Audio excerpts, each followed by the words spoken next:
You were an accident. You ruined everything. That's what my mother used to say when she was angry, or worse, when she was calm. And now, the same woman who spent years making me feel like a burden wants me to drop everything, to move 2 states back, to save her. Isn't it funny how the people who push you away the hardest are always the ones who come back begging for bandages? I don't think anyone grows up dreaming of becoming the backup plan for their family's failures. But somehow, that's exactly where I found myself. I'm the youngest of 5, the oops baby, as my mother so often reminded me. Born when she was already in her 40s, after she thought she was done raising kids. My siblings were practically grown by the time I was in kindergarten, and I grew up in a house full of echoes and expectations that never felt like they were made for me. My father, well, he was gentle in the way tired men are. Kind but distant. He worked long hours and spoke little. I don't remember ever having a real conversation with him growing up, but I remember his silence. It was softer than my mother's voice, which always carried the sharp edge of resentment. She never hid how much she gave up because of me. Her career, her time, her dreams. And she reminded me of it in the smallest ways. Sighs when buying school shoes. Groans when I asked for help with a project. Cold stares when I laughed too loud. But I survived. Quietly. I learned not to ask for much. I got good at slipping through the cracks. And by the time I was 19, I packed what little I had and left. That was 12 years ago. Since then, I've carved out a life for myself. Nothing fancy, just mine. A rented apartment with too many books and not enough plants. A job that doesn't pay great but keeps me afloat. And roommates who've become something close to family. I've paid my own way, every step. No handouts, no rescue calls back home. Just quiet independence. So when the phone rang last month and my mother's voice came through, cracking but still full of command, asking me to move back in, to help out financially and physically, I froze. Not because I didn't expect it. I did. But because a small part of me still hoped I wouldn't be the first one they'd call. Out of 5 siblings, I'm the only one without kids, the only one without a mortgage, the only one who's always been available. I guess that made me convenient.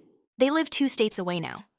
Slower pace, quiet neighborhood, medical bills stacking, bodies aging, energy fading.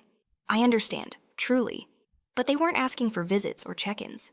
They wanted me to uproot my life, quit my job, leave my home, and come be their solution. I asked them what about the others? The 4 kids who had so much more stability, more money, more approval from our parents growing up? My mother scoffed. They have children, you don't. As if that alone erased the life I've built. As if not being a father made me less human, less deserving of boundaries, less worthy of saying no. I didn't yell, I didn't argue, I just said it, no. And just like that, the fuse was lit. After I told them no, the calls started. First it was my mother. Angry. Not the yelling kind. No, she had that quiet disappointment that makes your stomach turn. The kind of tone that sounds more like a priest shaming you than a parent asking for help. She said things like, I gave you life, and now you won't even give us your time? She didn't ask how I was, didn't ask what I'd be giving up, just assumed I'd drop everything, my job, my friends, the little bit of peace I've managed to hold on to. Because apparently being child-free meant I had nothing else of value in my life. Then it was the neighbors, people I hadn't seen since I left town at 19. Somehow, word got around, and it wasn't my side of the story they heard. I heard you're too busy partying in the city to help your sick parents. Your poor mother, after all she's done for you. Done for me? You mean like the time she screamed at me in front of the whole congregation because my hand-me-down shoes didn't fit right? Or when she called me her little mistake so often that I started to believe her? Yeah. Thanks, Mom. What really hit me was when my eldest brother called. I used to look up to him when I was a kid. He told me I was being selfish. That family takes care of each other. I asked him where that sentiment was when I was sleeping on floors at 19, scraping together enough for ramen. Where was the family then? He didn't answer. Instead, he said, Look, you don't have any real responsibilities. You're single, you rent, you can just move. And that's when it hit me. They don't see me as a person with a full life. They see me as an empty space, a vessel to be filled by obligation, a tool, a default caretaker, the spare kid. And what's worse is that they think I owe it to them. I asked my mom, gently this time, why it had to be me. Why not one of the 4 others? She snapped back. Because they have families to raise. You don't even have a dog. Like that somehow makes me available property. Like my boundaries don't count unless I've birthed something. That night, I sat on my bed, lights off, phone buzzing beside me, and I felt this strange hollow ache, not because they needed help, but because they never once asked how this would affect me. They never said, "We're proud of how far you've come." They never said, "We know it's a big ask." They just assumed I'd cave. They still saw me as the scared teenager, the accidental burden, the one who never said no. But this time, I had. It happened a week after the calls started. I had just finished a long shift, one of those days where your feet ache and your thoughts spin like a dryer. You can't stop. I came home to another voicemail from my mother. This one quieter, colder. "You're not who I raised. I hope you're happy choosing yourself over your family." I stood there in my tiny kitchen, holding a cold sandwich in one hand, and for a second, I believed her. I believed that maybe I really was the villain in this story. Maybe I had grown selfish. Maybe I was failing them. But then I remembered the bruises that didn't come from fists, but from words. Words like unwanted, afterthought, burden. I remembered the Christmas when all the other kids got presents, and I got a used Bible with my name scribbled over someone else's in Sharpie. I remembered sitting at the dinner table at 12 years old while my mother told the pastor how I almost aborted him, but God said I needed a lesson. That was me, the lesson. And yet here I was, being asked to give up everything for them, again. I thought maybe I was just tired. Maybe that's why the walls felt like they were caving in. But it wasn't fatigue. It was grief, an old grief, waking up all over again. Because this wasn't just about moving 2 states away.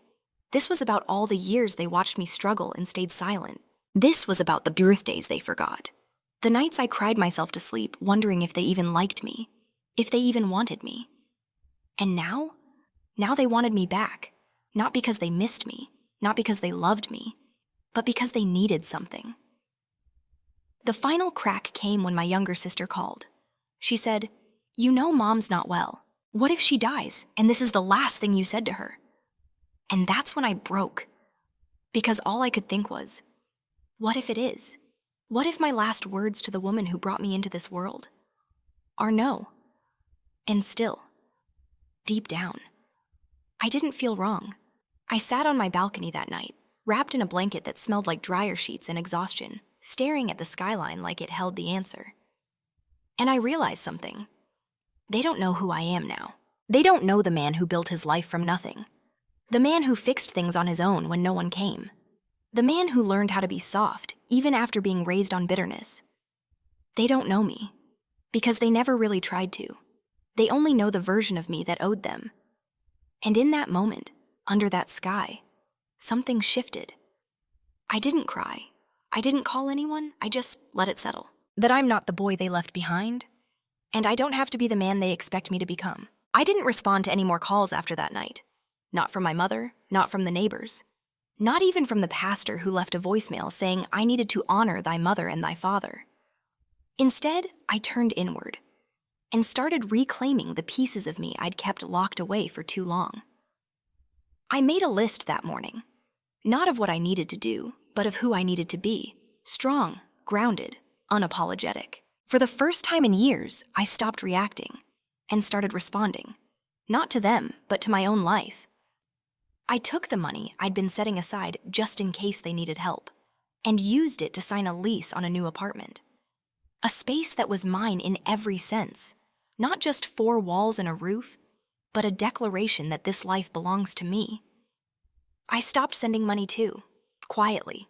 No big announcement, no drama, just nothing. Weeks passed. Then the silence cracked. Not from me, but from them. My oldest brother messaged me. "Mom's been telling everyone you abandoned her. She says you turned your back on family." I didn't reply, because deep down I knew this wasn't about abandonment. This was about control. My silence had become its own kind of rebellion, and they didn't know what to do with it. The guilt trips turned to accusations. You only care about yourself. You'll regret this when we're gone. You think you're better than us just because you have your little life now. And maybe, in their eyes, I was. But I didn't flinch, because I remembered every time I'd bitten my tongue just to keep the peace. Every time I'd buried my own needs just to feel worthy of the bare minimum. Every time I sent money I didn't really have, hoping it would finally make me enough. And this time, I wasn't buying peace. I was choosing freedom. I spent that month reconnecting with friends I'd lost touch with, building the kind of support I had always craved. People who saw me not as a utility, but as a human being with boundaries, dreams, and scars that weren't theirs to pick at. Then something happened I didn't expect. My father called me and left a voicemail. He sounded tired. Son, I know she's hard. She's always been that way. I just want you to know I don't agree with everything she's saying. I just don't know what to do anymore. I listened to that voicemail 5 times, because for the first time in this whole thing, someone saw me. Not perfectly, not with poetry, but with enough clarity to say, I understand. And yet, I didn't call him back, because even that sliver of honesty didn't erase the years of quiet compliance. He let her throw me under the bus too many times, and stood on the sidewalk while she did it. So I held my ground. I didn't yell. I didn't beg to be understood. I just continued. I booked a trip I'd always wanted to take, a solo retreat out west where I could hike, write, and be anonymous. Just me and the person I was finally learning to like again. And one morning, standing at the edge of a red canyon under the soft orange sky, I felt something I hadn't felt in years. Peace. Not the performative kind, but the kind that lives in your bones. The kind that says, you did the right thing. I could have given in. I could have moved back home, sunk into their expectations, become the dutiful son again. But instead, I chose myself. Quietly, clearly, finally. And when my feet touched that trail, I knew I didn't owe anyone an explanation. Because the version of me they remember, the one desperate for scraps of affection, is gone. And in his place is a man who knows how to walk away. They say blood is thicker than water, but no one talks about what happens when the blood turns cold. A month after that voicemail from my dad, I received a handwritten letter, folded twice, ink slightly smudged. The return address wasn't my parents'. It was from one of the old neighbors. Inside was a short note from my mother. Not an apology, just a list of things she still expected from me. Things like, you should come home and help clean the garage. You need to start pitching in more now that we're older. God is watching how you treat your parents. No acknowledgement of how she treated me. No word about the pain, the resentment, the years of silence she demanded when I needed a voice. I folded the letter once, then again. Then I placed it into the bottom drawer of my desk, not because it held any value, but because it reminded me why I walked away in the first place, and why I wouldn't be walking back. The family group chat I never checked started lighting up with messages. My oldest sibling tried guilt. Don't you think it's time you gave back after everything they did for you? Everything they did for me. Like reminding me I was an accident? Like telling me I wasn't worth the effort unless I paid for it in cash? I didn't answer. I didn't block them either. Because sometimes, silence is the sharpest blade. And then, a photo popped up in the group chat. It was my old bedroom, boxes packed, a mattress stripped bare. A text followed. We're turning your room into a guest space. I just smiled. Because what they didn't know is that they stopped being my home a long time ago. My home is the apartment I signed with my name on the lease. It's the quiet peace of a Sunday morning coffee without anyone asking for anything. It's the freedom to wake up without walking on eggshells. And most of all, it's the absence of people who only remember you when they need something. So I didn't rage. I didn't cry. I didn't beg. I just lived. They'll tell everyone I abandoned them. But I didn't. I simply chose not to carry the weight of their entitlement anymore. I chose peace. And here's the truth they'll never say out loud. They weren't asking for help. They were asking for control. And I said no. Let them spin their stories. Let them rant to church friends and distant cousins. because I'm no longer interested in being the villain in a story I didn't write.